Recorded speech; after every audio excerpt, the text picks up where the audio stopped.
Hello प्यारे बच्चों, इस वीडियो में आज हम डिस्कस करने जा रहे हैं class 11th maths chapter number 1 sets के कुछ इंपॉर्टेंट एनसीईआरटी क्वेश्चंस आंसर और जो एनसीईआरटी में दिए गए एग्जांपल्स हैं जो बहुत इंपॉर्टेंट या आपके एग्जाम में पूछे जा सकते हैं या पूछे गए हैं, उन क्वेश्चंस को आज हम इस वीडियो में डिस्कस करेंगे। जैसा कि सीबीएसई ने अपने एग्जाम पैटर्न में बदलाव किया है, उन्होंने एमसीक्यू क्वेश्चंस पे प्रेफरेंशियल देते हुए हाफ ईयरली में एमसीक्यू बेस्ड क्वेश्चन पेपर आने की बात कही है। तो उसी पर ध्यान रखते हुए हम इस वीडियो में जो प्रूफ करने वाले क्वेश्चन है उनको डिस्कस नहीं करेंगे, केवल और केवल जो एनसीईआरटी में एग्जांपल्स हैं जो न्यूमेरिकल्स बेस्ड हैं या थोड़े से थ्योरेटिकल बेस्ड हैं या एनसीईआरटी में दिए गए क्वेश्चन आंसर हैं उनको हम डिस्कस करेंगे। ऑन एन एवरेज लगभग 11 क्वेश्चन हम इस वीडियो में डिस्कस करने वाले हैं। जो अनदर हम वीडियो डिस्कस करेंगे उनमें आरडी शर्मा से related important MCQ question discuss करेंगे, लेकिन अभी इसी वीडियो में तो केवल एनसीईआरटी के आपके एग्जाम्पल और क्वेश्चन आंसर हम डिस्कस करने जा रहे हैं। So let we start the question answer.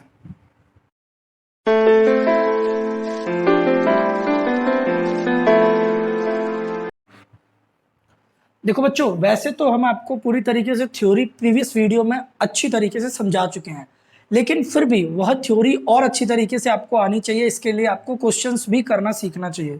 अगर आप क्वेश्चन करना सीख जाएंगे तो आपको थ्योरी और क्वेश्चंस में कोरिलेट बिठाना आ जाएगा कि उस थ्योरी को क्वेश्चन में किस तरीके से इस्तेमाल करना है। तो बच्चों, इधर हम कुछ इंपॉर्टेंट क्वेश्चन डिस्कस करने जा रहे हैं। जैसे मैंने उस वीडियो में स्टार्टिंग में ही आपको बताया था कि सेट को रिप्रेजेंट करने की दो फॉर्म होती है, एक सेट बुल्डर फॉर्म होती है और एक रोस्टर फॉर्म होती है। सेट बुल्डर फॉर्म का दूसरा रूल मेथड भी होता है और रोस्टर को टेबुलर फॉर्म भी कहते हैं। तो यहाँ पर आपको क्वेश्चन है, आपका एग्जाम्पल है एनसीईआरटी से जिसको हमने क्वेश्चन के रूप में लिया है कि आपके पास ये सेट है, इसको आपको सेट बुल्डर फॉर्म में लिखना है। तो बच्चों, जैसे let it be a set ए, ये सेट ए है। अब इसको बच्चों अगर हमें सेट बुल्डर फॉर्म में लिखना है तो मैंने आपको बताया था कि हम लोग इस तरीके से लिखते हैं कि x is such that x equals to, बच्चों यहाँ पर एक सिमिलरिटी है, जो ऊपर वाला नंबर है उसमें 1 प्लस कर दो तो नीचे वाला बन जाता है। देखो 1 में 1 प्लस करोगे 2, 2 में 1 प्लस 3, 3 में 1 प्लस 4, 4 में 1 प्लस 5। तो इसको हम इस तरीके से लिख सकते हैं कि n upon n plus 1 where n की वैल्यू कहाँ से कहाँ तक आएगी, तो n की वैल्यू 1 से लेके 6 तक आएगी। चेक करो बच्चों, अगर इसको आप एक्सपेंडेड फॉर्म में लिखते हो, यहां पर अगर आप चाहो तो ये भी लिख सकते हो कि n is a natural number also, but यहां से क्लियर हो रहा है कि n 1 से 6 के बीच में आता है और n 1 2 3 4 5 6 ये नंबर होते हैं। तो जब n की वैल्यू 1 होगी तो 1 अपॉन 1 प्लस 1 2 हो जाएगा। जब n की वैल्यू 2 होगी तो 2 upon 3, 3 upon 4, 4 upon 5, 5 upon 6, 6 upon 7। ये सेट बुल्डर फॉर्म में कंप्लीट। बच्चों ये आपका एक्सरसाइज 1.3 से लिया गया, बहुत इंपॉर्टेंट क्वेश्चन है बच्चों। ये आपका बिलोंग्स और सबसेट के बीच में कंफ्यूजन को दूर करने के लिए बहुत इंपॉर्टेंट क्वेश्चन है।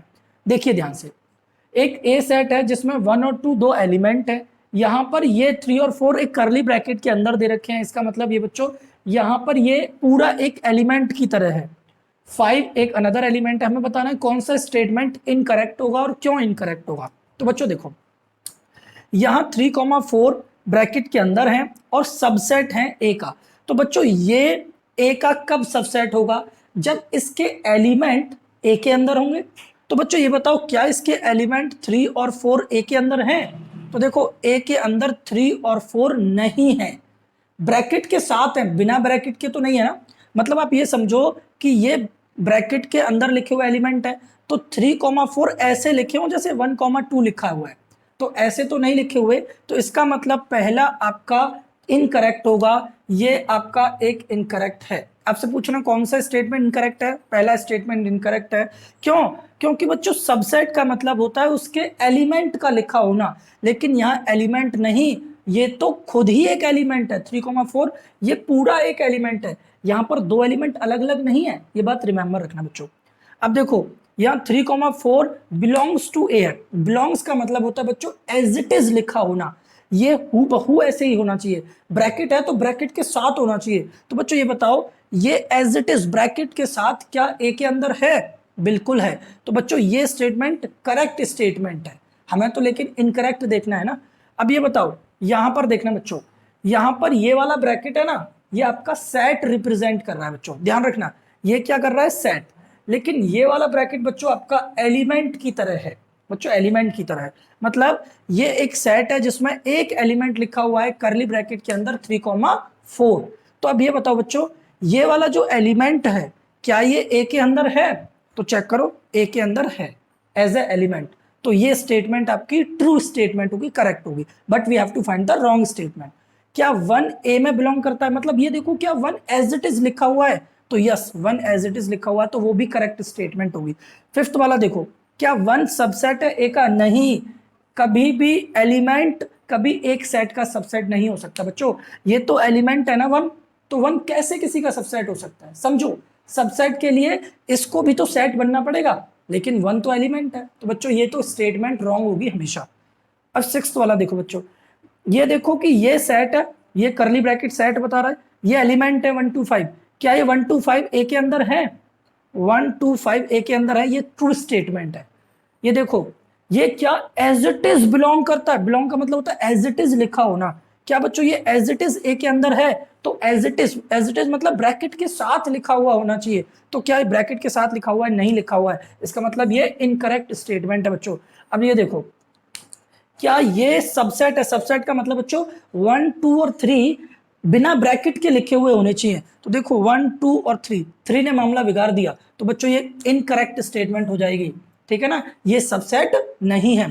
अब बच्चों ये वाला देखो, 5 कभी भी, बात समझ लेना बच्चों, 5 बिलोंग होने का मतलब है 5 एज इट इज लिखा हुआ हो, क्या यहां पर 5 लिखा हुआ है, नहीं ना, तो ये आपका इनकरेक्ट स्टेटमेंट होगी बच्चों। 5 सबसेट ऑफ ए, ये करेक्ट स्टेटमेंट होगी बच्चों, मैंने आपको प्रीवियस वीडियो में बताया था 5 is the subset of every set, that's why this is correct statement बच्चों। अब ये देखो 11th वाला, इसका मतलब क्या बच्चों, ये सेट सबसेट को रिप्रेजेंट कर रहा है, समझना, ये आपका सेट है और ये सबसेट है, तो ये बताओ 5 क्या ए के अंदर लिखा हुआ है, ए के अंदर नहीं है ना बच्चों, तो बात समझना यहां पर ये 5 एक एज अ एलिमेंट है, 5 एज अ एलिमेंट है, और ये क्या बता रहा है सेट, तो सेट के अंदर एक एलिमेंट 5 है, तो 5 यहां पर है क्या ए में, ए में 5 नहीं है, तो इसका मतलब ये भी आपका इनकरेक्ट स्टेटमेंट हो जाएगी बच्चों। तो ये आपको जो टिक लगे हुए हैं वो इनकरेक्ट है, बाकी के सब करेक्ट है। अब हम बढ़ते हैं बहुत इंपॉर्टेंट एनसीईआरटी के एग्जांपल और क्वेश्चन नंबर 3 और 4 की तरफ। देखो बच्चों अब हम कुछ इंपॉर्टेंट क्वेश्चन डिस्कस करते हैं। क्वेश्चन नंबर 3 देखना है ध्यान से आपको, जो एक्सरसाइज 1.4 से लिया गया है। If A and B are two sets such that A is the subset of B. देखो बच्चों मैंने आपको प्रीवियस वीडियो में, थ्योरी वाली वीडियो में बताया था कि अगर ए सेट बी का सबसेट है तो इसका मतलब होता है ए के सब एलिमेंट बी में होंगे। तो बताओ ए यूनियन बी क्या आएगा बच्चों, ऑलवेज ध्यान रखना, आपको मैं दो बातें बताने जा रहा हूं। अगर ए बी का सबसेट है इसका मतलब ए स्मॉल होगा और बी लार्ज होगा, पहली बात तो ये समझो। दूसरी बात ये समझो, अगर ए यूनियन बी आपसे पूछा जा रहा है तो ऑलवेज ऑलवेज आपका बिग या लार्ज आंसर आएगा, बिग या लार्ज मतलब बड़ा वाला सेट या लार्ज वाला सेट आंसर आपका आएगा। मतलब क्या बच्चों, अगर ए बी का सबसेट है इसका मतलब ए के सब एलिमेंट बी में होंगे, ये वाली बात समझते हो।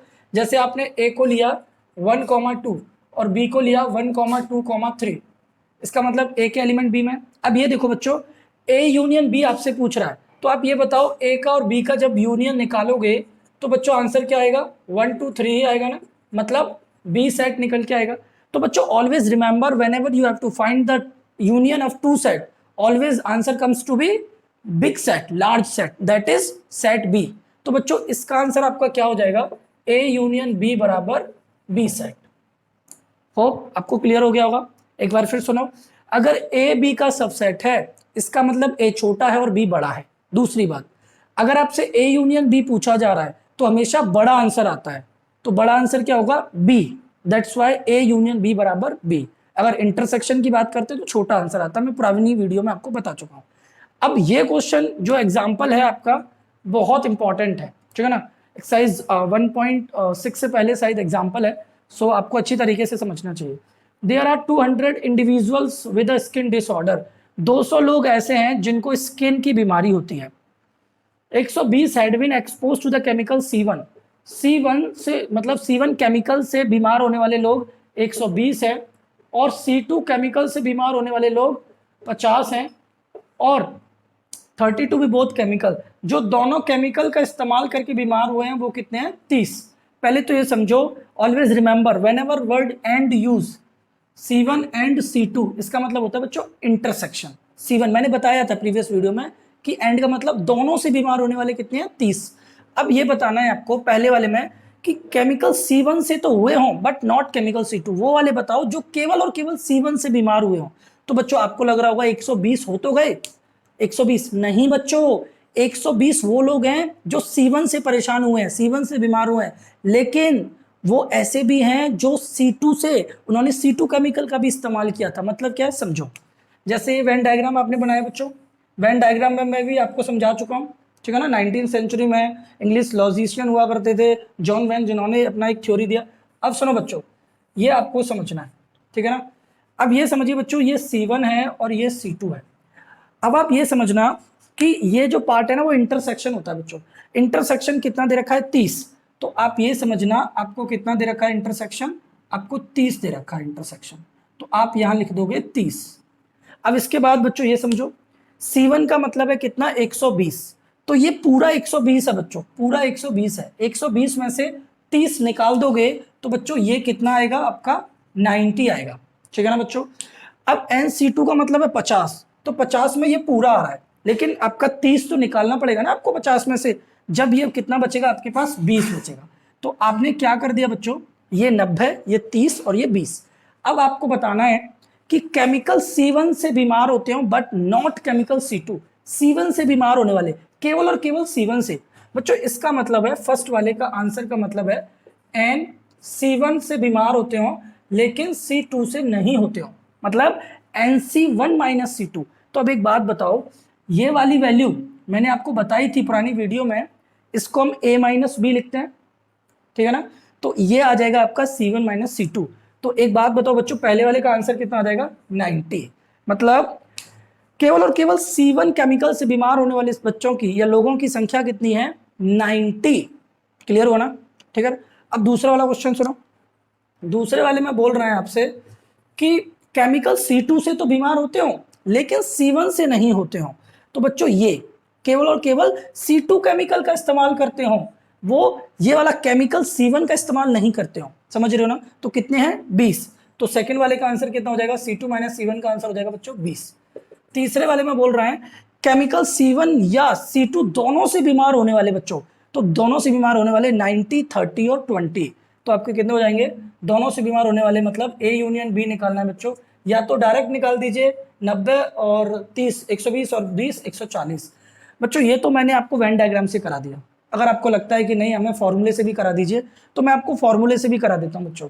देखो पहले वाले का आंसर फॉर्मूले से कैसे निकालते हैं, चलो इधर समझना, इसका आंसर फॉर्मूले से कैसे निकालते हैं। तो बच्चों ध्यान रखना, आपको NC1 में से NC1 इंटरसेक्शन C2 को सब्ट्रैक्ट करना है, मतलब ये C1 ये पूरा होता है, C1 ये कितना होता है पूरा 90 और 30 पूरा कितना है 120, तो आपको 120 में से इंटरसेक्शन को घटाना है 30 को, तो आपका कितना आ जाएगा 90। ये वाली वैल्यू निकल के आ जाएगी जो C1 से बीमार हुए हैं C2 से नहीं हुए हैं। ऐसे बच्चों ये निकालना है सेकंड वाले में, तो आप NC2 से सब्ट्रैक्ट कर दोगे दोनों के इंटरसेक्शन को, तो बच्चों 50 में से 20 घटा दोगे, सॉरी 50 में से 30 घटा दोगे तो 20 आंसर आ जाएगा। वैसे बच्चों तीसरा वाला अगर आपको निकालना है तो बच्चों A यूनियन B, ये तो मैं फॉर्मूला ड्राइव और करवा चुका हूँ प्रीवियस वीडियो में, तो C1 यूनियन C2, तो बच्चों C1 plus C2 minus C1 intersection C2, तो बच्चों C1 का कितना है, C1 की वैल्यू कितनी है बच्चों 120। तो बच्चों देखो आराम से ये वाला तीसरा यहाँ सॉल्व करते हैं, 120 प्लस 50 माइनस 30, तो 150 170 माइनस 30 कितना हो जाएगा 140, ठीक है ना बच्चों। तो थर्ड वाले का आंसर 140। जरूरी नहीं है आप इस तरीके से करें, आप ऐसे भी कर सकते हैं। मैं आशा करता हूं आपको ये चीजें क्लियर हो रही होंगी। यहाँ कंफ्यूज मत होना, C1 से बीमार होने वाले C2 से नहीं होते हो, तो केवल इतने होंगे 90 होंगे जो C1 से बीमार होंगे केवल, और अगर कहीं C2 से बीमार हो जो C1 से ना हो तो 20 होंगे, और दोनों से बीमार होने वाले 90 30 20 सब होंगे, ठीक है ना। अब हम बढ़ते हैं कुछ वैल्यूबल इंपॉर्टेंट क्वेश्चन की तरफ, क्वेश्चन नंबर 5 की तरफ। देखो बच्चों अब हम क्वेश्चन नंबर 5 क्वेश्चन नंबर 6 पढ़ने जा रहे हैं। क्वेश्चन नंबर 5 जो है एक्सरसाइज 1.6 से लिया गया है, और जो आपका क्वेश्चन नंबर 6 है वो एग्जाम्पल है मिसलेनियस से पहला, ठीक है ना। देखो in a group of 65 people 40 like cricket, 65 लोगों का एक समूह है, एक ग्रुप है जिसमें से 40 स्टूडेंट्स क्रिकेट को लाइक करते हैं, तो 10 like both cricket and tennis, how many like tennis only and not cricket. केवल और केवल टेनिस को पसंद करने वाले कितने हों जो क्रिकेट को ना करते हों, और टेनिस को पसंद करने वाले कितने हैं? बहुत अच्छा क्वेश्चन है। देखो पहले तो ये समझो बच्चों, जो 65 के 65 लोग हैं वो आपको क्वेश्चन के हिसाब से जज करना पड़ेगा। कभी वो आपका यूनिवर्सल सेट भी हो सकता है और कभी आपका वो यूनियन भी हो सकता है। जैसे यहां पर आप समझ रहे हो 65 लोग हैं, तो टोटल लोग कितने आपके पास 65 स्टूडेंट्स हैं। Total students, total group members कितने हैं आपके पास? टोटल ग्रुप मेंबर्स आपके पास 65 है। 40 क्रिकेट को पसंद करते हैं, मानो NC क्रिकेट को पसंद करने वाले नंबर कितने हैं? 40। और 10 बोथ पसंद करते हैं, मतलब क्रिकेट और टेनिस दोनों को पसंद करने वाले 10 है। आपको बोल रहे हैं कि how many like tennis only, जो टेनिस को करते हो क्रिकेट को ना करते हो वो बताओ, और टेनिस को करते हो वो बताओ। तो बच्चों सुनो, आपको क्वेश्चन पढ़ना है। क्वेश्चन में बोला है कि 65 लोगों का समूह है जिसमें, कहने का मतलब 65 के 65 लोगों में, तो कहीं ना कहीं ये आपको यूनियन दे रखा है, ठीक है ना। 65 स्टूडेंट्स में 40 कैसे हैं? 40 आपके क्रिकेट को पसंद करने वाले हैं और 10 कैसे हैं? जो दोनों को पसंद करने वाले हैं। तो बच्चों सुनो, आप इस तरीके से समझो कि ये रहा आपका वेन डायग्राम। इस वेन डायग्राम में क्रिकेट और टेनिस और ये यूनिवर्सल, आपको बोल रहे हैं क्रिकेट को पसंद करने वाले कितने हैं? 40। तो ये टोटल 40 है। मैं थोड़ा सा इंटरसेक्शन को मोटा बना देता हूं। अब सुनो, आपको बोल रहा है इंटरसेक्शन दोनों को पसंद करने वाले कितने हैं? 10। अब ये बताओ क्रिकेट को पसंद करने वाले टोटल 40 है ना, तो 40 में से अगर आप 10 घटा दोगे तो केवल क्रिकेट को पसंद करने वाले 30 होंगे। अब सुनो, अब आपसे कह रहे हैं कि आप एक तो बता दो टेनिस को पसंद करते हो और क्रिकेट को ना करते हो, मतलब ये वाला नंबर बता दीजिए। और दूसरा आपको बोल रहे हैं टेनिस को पसंद करने वाले, मतलब इन सबको बता दीजिए। तो बच्चों आप क्या करोगे? आपके पास बहुत ही आसान तरीका है, बहुत सॉलिड तरीका। एक बताओ, टोटल कितने 65 पीपल है ना, उनमें से 30 तो केवल क्रिकेट को, 10 दोनों को, तो 30 और 10 कितना हो गया? 40 हो गया कि नहीं हो गया? 40 हो गया। अब ये बताओ, आपको 65 लोग हैं, 65 लोग में से 40 तो आपने निकाल दिए, कितने बचे? 25 लोग बचे ना। तो जो केवल और केवल टेनिस को पसंद करते हो, क्रिकेट को पसंद ना करते हो, वो कितने होंगे बच्चों? 25 स्टूडेंट होंगे। मतलब इसका आंसर आ जाएगा 25। 25 ऐसे स्टूडेंट हैं जो केवल और केवल टेनिस को पसंद करते हैं और क्रिकेट को पसंद नहीं करते हैं। अब यहां बोल रहे हैं टेनिस को पसंद करने वाले, बच्चों टेनिस को तो ये भी पसंद करते हैं, ये सब पसंद करते हैं। तो बच्चों टेनिस को पसंद करने वाले कितने हो जाएंगे? 25 और 10 35, 35। आई होप क्लियर हुआ होगा, ठीक है ना। बहुत आसान है बच्चों। केवल टेनिस को पसंद करते हो क्रिकेट को ना करते हो, तो टोटल 65 में से 40 घटा दिया तो 25 बचा बच्चों। अब जो टेनिस को पसंद करने वाले वो दोनों को प्लस कर दिया तो कितना हो गया? 35।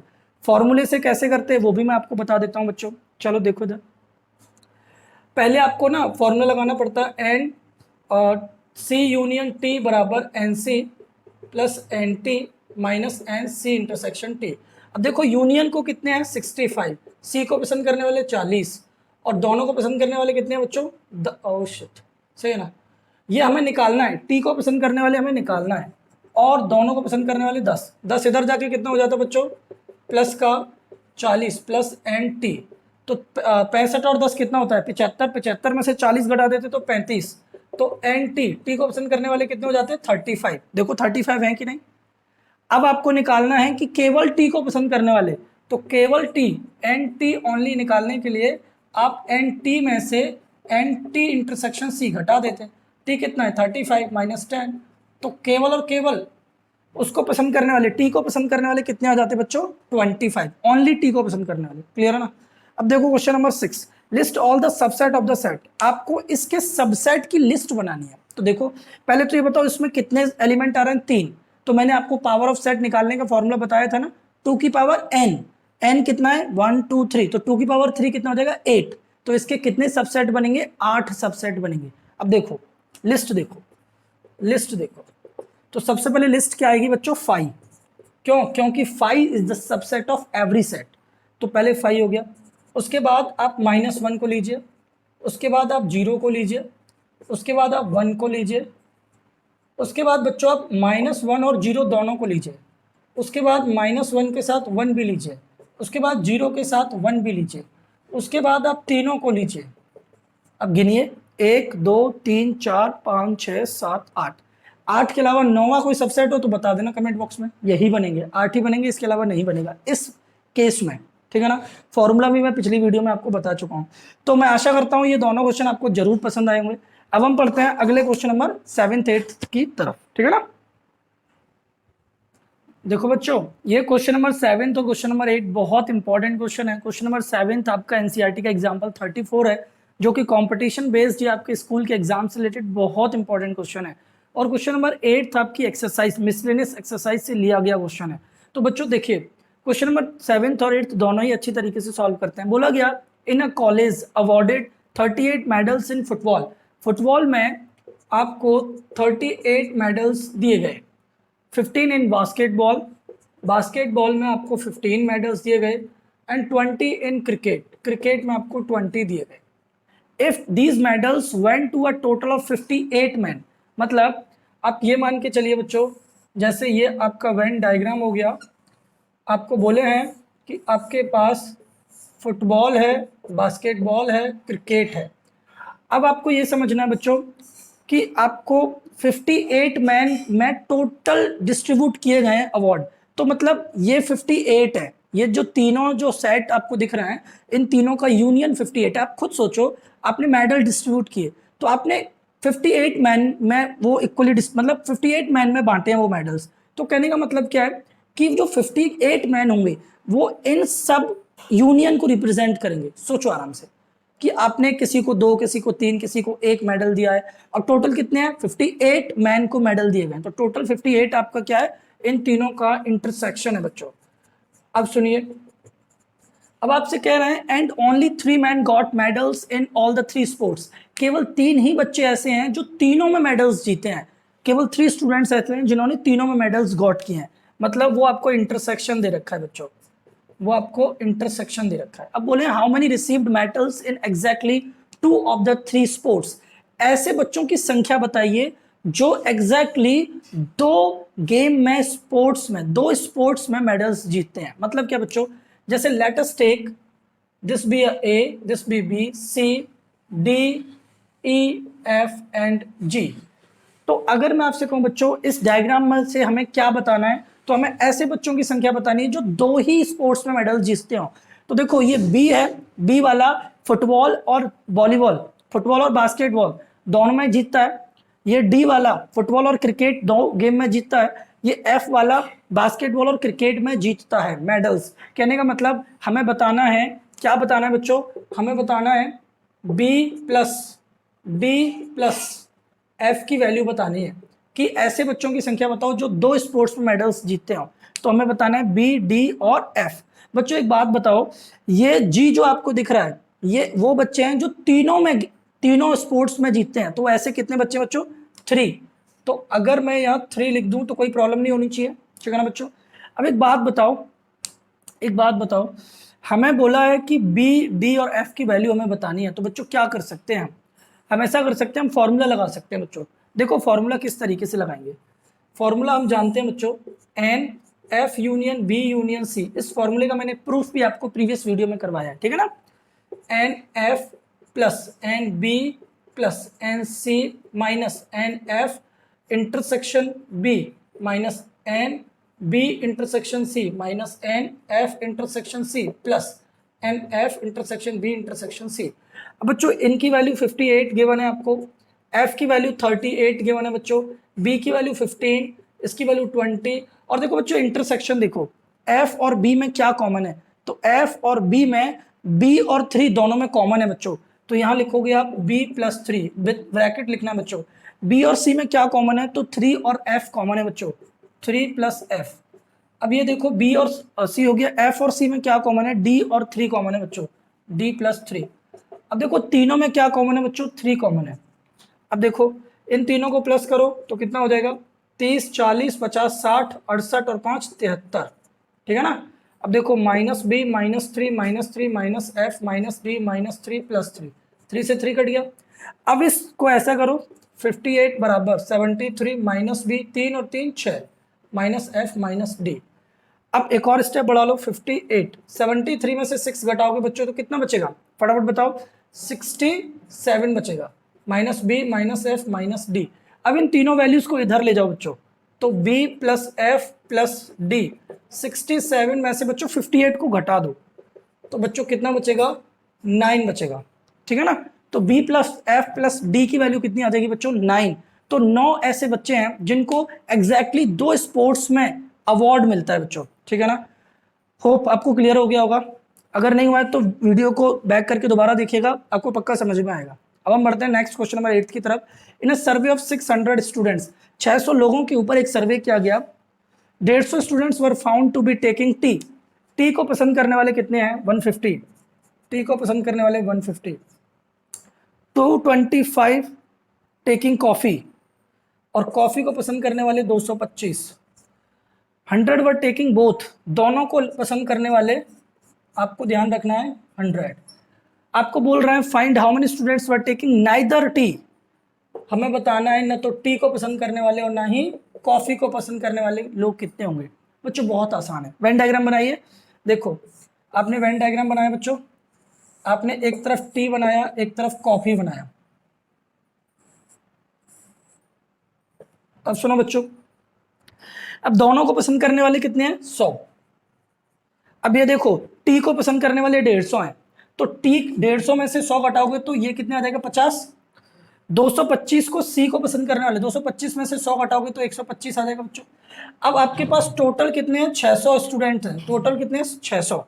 अब आप ये बताओ जो न तो टी को पसंद करते हैं ना कॉफी को पसंद करते हैं, मतलब ये जो स्टूडेंट हैं ये, इनकी वैल्यू कितनी होगी। तो बच्चों 600 टोटल में से इसको घटा दो और न तो टी को और न कॉफी को पसंद करने वाले आ जाएंगे। ये वो लोग हैं ना जो टी और कॉफी पीते हैं, अब वो निकालने जो दोनों में से कुछ नहीं पीते हैं, ठीक है ना। तो इसको करोगे तो देखो 100 और 225 275, तो 600 में से 275 घटाओगे बच्चों तो 325 आ जाएगा। तो इसका आंसर आपका क्या हो जाएगा, 325।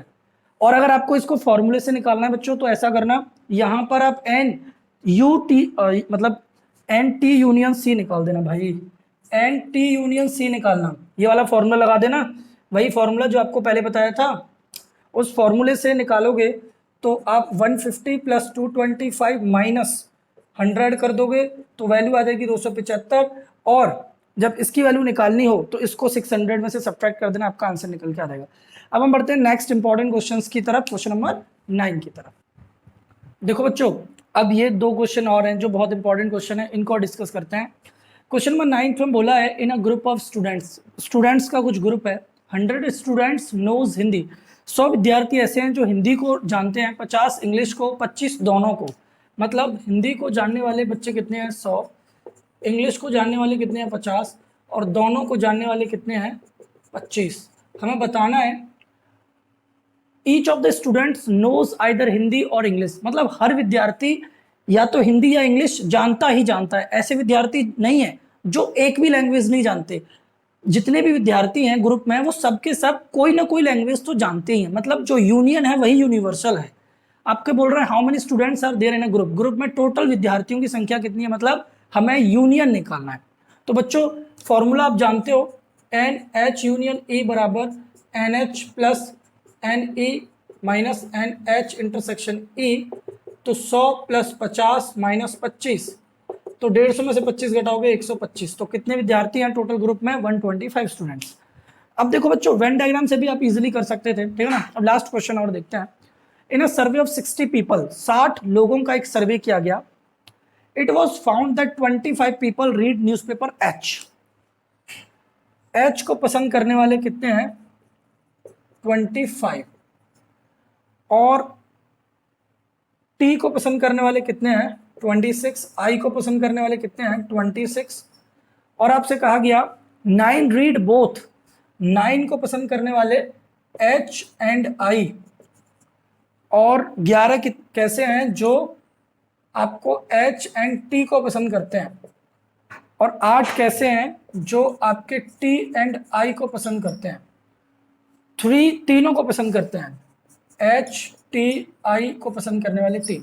बच्चों ऐसे क्वेश्चन को करने के लिए मैं आपको वेन डायग्राम का एक सॉलिड तरीका देता हूं। सबसे पहले आप वेन डायग्राम बनाइए। वेन डायग्राम के अंदर 3 सेट लोकेट करिए, एक एच, एक टी और एक आई। ये यूनिवर्सल। अब सबसे पहले आप बीच वाला देखिए जो तीनों में कॉमन है, वो क्या है 3, यहां 3 लिख दीजिए। अब इसके बाद आप नीचे से सॉल्व करते हुए चलिए, t और i में 8 है, t और i में देखो दोनों में कॉमन पार्ट क्या है, ये 3 और ये है, इसकी वैल्यू कितनी है 8 है, तो 8 में से ये 3 घटा दोगे तो यहां कितना आएगा 5, देख लो जब भी तो 8 बनेगा। अब देखो h और t में 11 है, मतलब h और t में ये पार्ट 11 है, जिसमें से 3 हट गया तो ये 8 बचेगा, ठीक। h और i में 9 है, h और i में 9 है, 3 हट गया तो 6 बचेगा। आपसे बोल रहे हैं कि i में 26 है, तो i में 26 मतलब ये पूरा i 26 का है, 5 और 3 8 और 6 14, 14 और 12 26। अब देखो t में भी 26 है, तो 5 और 3 8 और 8 16 और 10 26। अब h में कितने 25, तो देखो 6 और 3 9 और 8 17, 17 और 8 25। ओके, अब देखते हैं हम आगे, हमें क्या निकालना है। Number of people who read at least one of the newspaper, ऐसे लोगों की संख्या बताओ जो कम से कम एक न्यूज़पेपर तो पढ़ते हो। एटलीस्ट वर्ड आने का मतलब यूनियन निकालना होता है, दिमाग में सेट कर लेना, ठीक है ना। तो हमें वो लोग बताने हैं जो न्यूज़पेपर कम से कम एक, तो कम से कम एक का मतलब एटलीस्ट मतलब कम से कम, तो कम से कम एक न्यूज़पेपर पढ़ने का मतलब वो लोग भी लेने पड़ेंगे जो एक से ज्यादा न्यूज़पेपर भी पढ़ते हैं। तो हमें इन सबको प्लस करके बताना पड़ेगा। तो पहले वाले का आंसर होगा इन सब का प्लस, और इन सब का प्लस क्या बच्चों, देखो ध्यान से, 8 और 8 16 और 10 26 और 3 29 और 5 34 और 6 40 50 52, 52% ऐसे हैं जो सबके सब न्यूज़पेपर पढ़ते हैं। मतलब सबके सब मतलब कम से कम एक न्यूज़पेपर तो पढ़ते ही पढ़ते हैं। The number of people who read exactly one newspaper, जो केवल एक ही न्यूज़पेपर पढ़ते हो, तो ये देखो 8 और 10 18 और 12 30, ये लोग ऐसे हैं जो केवल एक न्यूज़पेपर पढ़ते हैं, तो इनकी संख्या क्या हो जाएगी 30। बहुत ही सॉलिड तरीके से आपको बता दिया है, आपका आंसर आ गया है। आपको एमसीक्यू बेस्ड चीजें ध्यान में रखनी है, बाकी का अब हम आगे बढ़ेंगे अगली वीडियो की तरफ। अभी मैं आपको ये सजेस्ट करूंगा, इसमें हमने चैप्टर नंबर 1 के जितने भी वैल्यूएबल इंपॉर्टेंट एमसीक्यू क्वेश्चन बन सकते थे वो हमने डिस्कस किए हैं। ऑब्जेक्टिव सब्जेक्टिव दोनों तरीके के, हमने प्रूफ करने वाले क्वेश्चन डिस्कस नहीं किए। क्यों? क्योंकि सीबीएसई की नई एग्जाम पॉलिसी या पैटर्न की अकॉर्डिंग चलने की वजह से।